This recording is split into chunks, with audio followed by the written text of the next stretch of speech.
High বন্ধুরা, good morning. নিধি ব্লগসে তোমাদের সকলকে স্বাগত। তোমরা সবাই কেমন আছো? আশা করি সবাই খুবই ভালো আছো। আমরাও খুব ভালো আছি। তো দেখে বুঝতেই পারছো কোথাও বাইরে এসেছি ঘুরতে। তো আজকে হলো আমার খুবই একটা স্পেশাল ডে।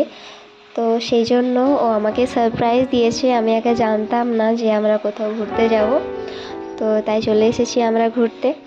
আর এই ভিডিওটা কয়েকদিন কি পুরোপুরি 1 মাস আগের ভিডিও, পোস্ট করাই হয়নি, সময় পাইনি ভয়েস দেওয়ার, তাই পোস্ট করা হয়নি। তো তোমরা দেখতে থাকো আমরা কোথায় এসেছি কি।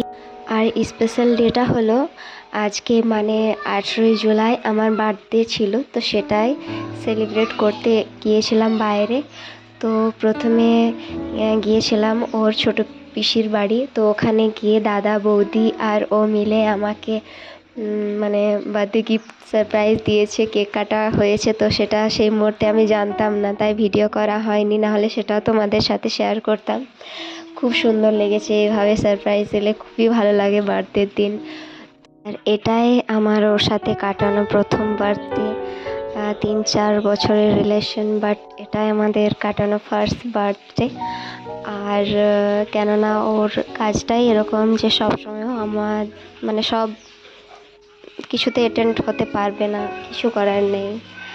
আর সবথেকে মজার কথা কি বলো তো, ও আমাকে যখন দেখতে যায় ফার্স্টবার, তো ফার্স্টবার যখন আমাকে ও দেখে 2018-তে, তো সেদিনও আমার বার্থডে ছিল। তারপর যখন বাড়ি থেকে বিয়ের কথা বলাবলি হলো, তো সেটা ছিল 2019। তো সেদিনও আমার বার্থডের দিন ও আমাকে দেখতে চায়, কিন্তু ও ভুলে গেছিলো যে আজ আমার বার্থডে, তাই আমাকে উইশ করেনি।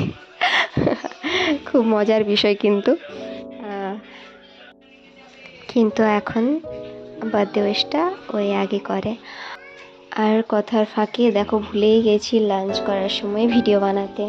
তো তারপর এসেছিল আর একটা দাদা এসেছিল, ওর বড় পিসির ছেলে। তো ওই যে দাদা নিধিকে কোলে নিয়ে আছে। আর সেই মুহূর্তে আমরা সবাই গল্পের মধ্যে এতটাই ব্যস্ত হয়ে গেছিলাম যে কেউই আর লাঞ্চ করার সময় ভিডিও বানাতে পারিনি, ভুলে গেছি। তো তাই তোমাদেরকে সেই মুহূর্তের ভিডিওগুলো আর পাঠাতে পারলাম না। আর এই যে এখন চলে এসেছি বাইরেটা একটু ঘোরার জন্য, দেখার জন্য। খুবই সুন্দর একটা জায়গা, খুবই সুন্দর একটা পরিবেশ। মানে পুরুলিয়াতে, আমাদের পুরুলিয়া জেলায় খুব সুন্দর সুন্দর প্রাকৃতিক দৃশ্য আছে, কিন্তু আবার আসতে পারো। এই লজটা খুব সুন্দর। পুরুলিয়া, আমি যতটা শুনেছি, পুরুলিয়ার খুব সুন্দর একটি লজ এটা রামপুরে আছে, রামপুরে অবস্থিত। তো খুবই সুন্দর। আর এই যে দেখতে পাচ্ছ সবাই যে কি সুন্দর শান্ত একটা পরিবেশ, বেশি গাড়ি ঘোড়ার কোলাহল নেই, চারিদিকে সবুজে সবুজে ভর্তি। আর এই যে এখানে কনস্ট্রাকশনের কাজ চলছিল, তাই একটু আওয়াজ করছে, তাই আমি ভিডিওটা মিউট করে দিলাম।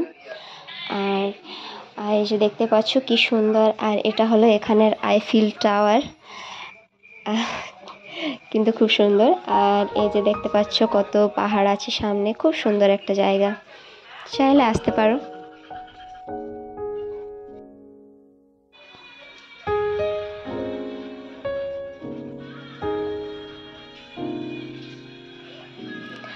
আর এই যে এখানে হচ্ছে, মানে ওই যে অতটা জায়গা দেখছেন, মানে পুরোটাই একটা সুইমিং পুল হচ্ছে। খুবই অনেকটা জায়গা জুড়ে, এটা অনেক জায়গা জুড়ে, মানে খুবই বড় একটা লজ, সুন্দর। আর এই যে দেখছো দূরে দূরে ওই যে ঘরগুলো দেখাচ্ছে, ওইগুলো আই থিঙ্ক স্টাফদের জন্য ঘর। তো খুব সুন্দর একটা জায়গা, চলে আসবে সময় থাকলে।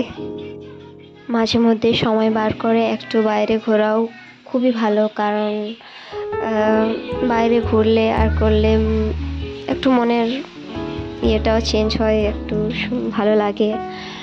তাই মাঝে মধ্যে ঘোরা খুবই প্রয়োজন মানুষের মনের পক্ষে, স্বাস্থ্যের পক্ষে। তো আমাদের ঘোরা হয়ে গেল, তো চললাম এখন বাড়ি। Thanks for watching, bye. দেখা হবে নেক্সট ভিডিওতে। সকলেই ভালো থেকো।